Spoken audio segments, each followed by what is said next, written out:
সকল কি খবৰ ভালে আছে নে ভাল নে মোৰ ভাল মই বৰ্তমান চেন্নাইতে আছো আজি মই বনাব বিচাৰিছো পায়স এয়া চাওক এয়া আনিছো হাফ লিটাৰ কৈ 4টা গাখীৰৰ পেকেট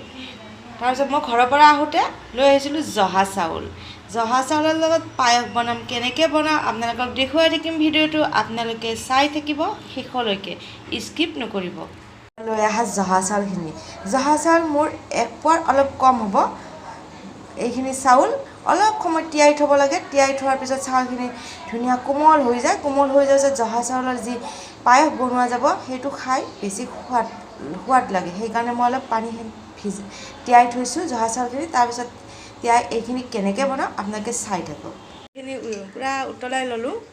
এটা পাত্ৰত তাৰপিছত চাউলখিনি যে কৈছিলোঁ অলপ তিয়াই থৈছিলোঁ কোমল হোৱাৰ কাৰণে এতিয়া চাউলখিনি ইয়াতে দি দিলোঁ লগতে তেজপাত সেয়া অলপমান পিছত চেনি দিম ইয়াৰ লগত চেনি আধা কেজিমান চেনি দিব লাগিব কাৰণ পায়সৰ পৰিমাণটো অলপ বেছি হ'ব যে তাৰ কাৰণে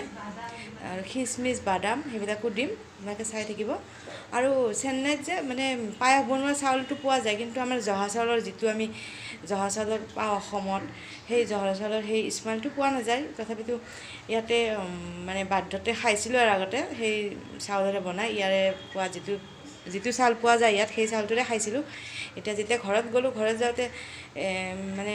জহা চাউল লৈ আহিলোঁ অলপ সেইকাৰণে জহা চাউলৰ পায়স বনাইছোঁ আপোনালোকে চাই থাকক হৈ গ'ল এতিয়া মই পায়সখিনি নমাই থলোঁ